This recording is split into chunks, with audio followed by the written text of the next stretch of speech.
गाजीपुर के मोहम्मदाबाद से सपा के प्रत्याशी शोएब अंसारी ने 2 सेट में अपना नामांकन फॉर्म दाखिल किया। शोएब अंसारी ने बताया कि सपा की पूरे प्रदेश में लहर चल रही है। 10 मार्च को मतगणना के पश्चात अखिलेश यादव के नेतृत्व में युवाओं की सरकार बनेगी। मोहम्मदाबाद विधानसभा में समाजवादी पार्टी की ऐतिहासिक जीत होगी। 2 सेट में हमने 378 मोहम्मदाबाद विधानसभा से पर्चा भरा है। क्या मुद्दा होगा आपका? हम लोग जो हमारे क्षेत्र में समस्याएं हैं विकास से संबंधित, और जिस तरह से क्षेत्र में लोगों को धमकियां दी जा रही हैं, पंचायत चुनाव में आप लोगों ने देखा है जिस तरह से बीडीसीओ के साथ क्या व्यवहार हुआ है। हम लोग लोगों के मान सम्मान की लड़ाई लड़ते आए हैं और हमारा परिवार लड़ता आया है, हर के दुख सुख में शामिल हुआ है। हम भी उनके पद चिन्हों पर चल के अपनी विधानसभा के लोगों की सेवा करने का हमें अगर अवसर प्राप्त हुआ तो हम पूरा विश्वास दिलाते हैं कि अपने क्षेत्र की जनता का कभी हम लोग दिल नहीं दुखाएंगे। आखिर ऐसी कौन सी वजह आई है जिसे आपको पिताजी का टिकट काट के आपको? वो हमारे आदरणीय राष्ट्रीय जी हमारे नेता हैं, वो जो फैसला लेंगे हमारा परिवार उसको स्वीकारेगा।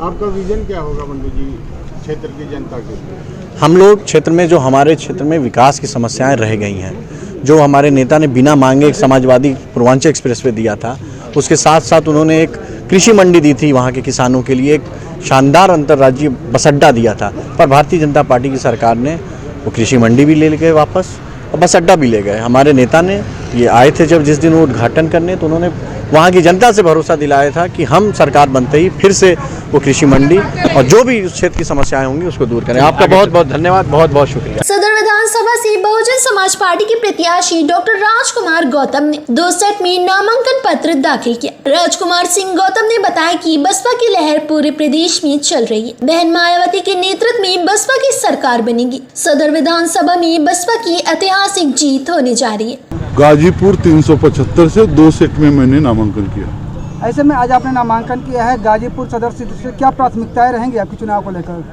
रुके हुए विकास कार्यों को तुरंत प्रारंभ करना जो इंफ्रास्ट्रक्चर से संबंधित हैं, और कोरोना के बाद जो युवाओं में बेरोजगारी की घोर वो मानसिक उस पर विकलांगता पे भी की तरफ अग्रसर है, उस पर विशेष ध्यान देना। नंदगंज की चीनी मिल प्रारंभ कराना, बेरोजगार नौजवानों को रोजगार का इंतजाम कराना या फिर बेरोजगारी भत्ता सरकार से दिलाने की प्राथमिकता है, और गाजीपुर में एक विश्वविद्यालय की स्थापना, और ये जो नया पूर्वांचल एक्सप्रेसवे बना है उसके आसपास 200-150 एकड़ में एक औद्योगिक आस्थान नया बनाना।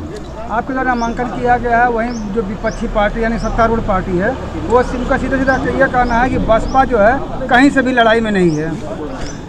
ऐसा है, बसपा अखबारों में नहीं लड़ती है या टीवी पे नहीं लड़ती है, बसपा धरातल पे लड़ती है। अगर बसपा कहीं लड़ाई में नहीं है तो फर्जी मुकदमे क्यों लगाए जा रहे हैं बसपा के ऊपर? दूसरी बात कि आप जब खुद जाते होंगे आप तो बहुत हर बात जानते हैं, आप ये सवाल केवल उनके कहने पे पूछ रहे हैं, परिस्थितियाँ बहुत बहुत अलग हैं। आपका मानना है कि आपके ऊपर फर्जी मुकदमा किया गया है?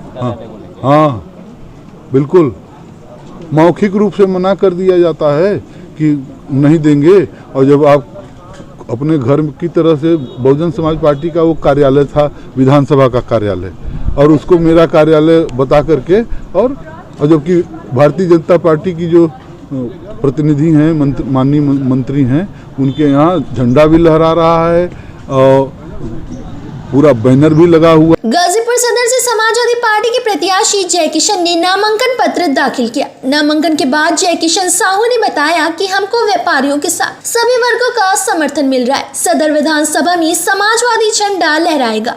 नामांकन मुझे आज करने का अवसर मिला है। आज आखिरी दिन था, मैंने नामांकन 2 सेटों में कर दिया।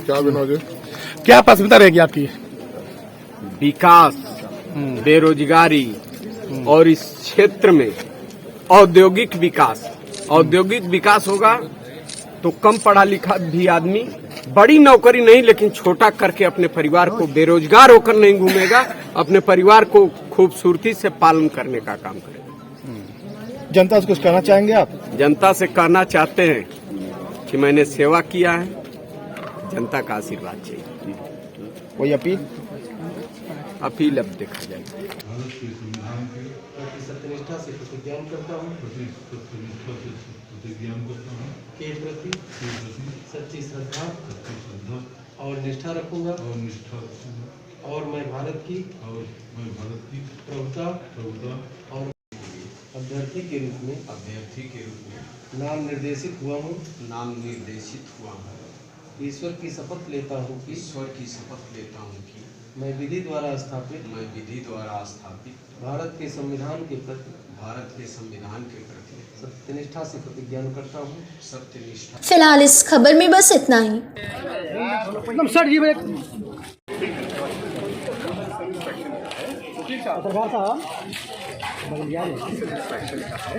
अगर वो कहेंगे